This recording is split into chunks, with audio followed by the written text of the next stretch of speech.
জনাব তারেক রহমান তার পাশে রয়েছেন, তাকে স্বাগত জানাচ্ছেন বিএনপির ভারপ্রাপ্ত মহাসচিব মির্জা ফখরুল ইসলাম আলমগীর।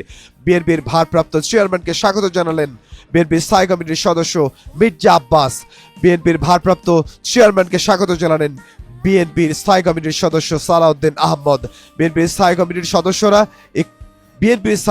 সদস্য যারা, তারা আগেই হযরত শাহজালাল আন্তর্জাতিক বিমানবন্দরে তাকে স্বাগত জানানোর জন্য, তাকে শুভেচ্ছা জানানোর জন্য উপস্থিত হয়েছেন। আমরা একটু আগেই বলেছি, এখন এই বিএনপির গয়েশ্বরচন্দ্র রায়, আমরা তাকে দেখছি বিএনপির স্থায়ী কমিটির সদস্য, তিনি স্বাগত জানাচ্ছেন বিএনপির ভারপ্রাপ্ত চেয়ারম্যান তারেক রহমানকে।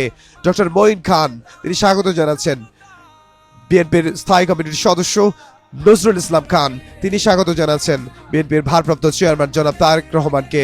এবং আমরা দেখতে পাচ্ছি আমির খসরু মাহমুদ চৌধুরী, তিনি স্বাগত জানাচ্ছেন বিএনপির ভারপ্রাপ্ত চেয়ারম্যান জনাব তারেক রহমানকে। বিএনপির স্থায়ী কমিটির সদস্য যারা রয়েছেন, তারা হযরত শাহজালাল আন্তর্জাতিক বিমানবন্দরে এসে পৌঁছেছেন এবং তারা সেখানে মেজর হাফিজ, তাকে আমরা দেখতে পাচ্ছি, এবং বিএনপির সিনিয়র যুগ্ম মহাসচিব রুহুল কবির রিজভী, তিনি স্বাগত জানাচ্ছেন।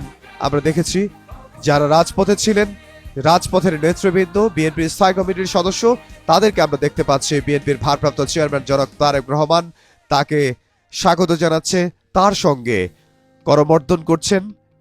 এবং বিএনপির ভারপ্রাপ্ত চেয়ারম্যান জনাব তারেক রহমান তিনি এসে পৌঁছেছেন এবং একটু পরেই তিনি বিএনপির স্থায়ী কমিটির সদস্যদের নিয়ে তিনি পৌঁছবেন যেখানে লাখো জনতা অপেক্ষা করছেন বিএনপির ভারপ্রাপ্ত চেয়ারম্যান জনাব তারেক রহমান তার জন্য, তাকে এক নজর দেখার জন্য সেখানে অপেক্ষা করছেন। আমরা এখন সরাসরি দেখতে পাচ্ছি যে চিত্রটি, এবং আমরা দেখতে পাচ্ছি যে আত্মীয় স্বজন যারা রয়েছেন, বিএনপি চেয়ারপারসন বেগম খালেদা জিয়ার যে বোন ব্রিগেডিয়ার জেনারেল শামস, যিনি নিরাপত্তার দায়িত্বে আছেন এবং তিনি প্রধান হিসেবে দায়িত্ব পালন করছেন।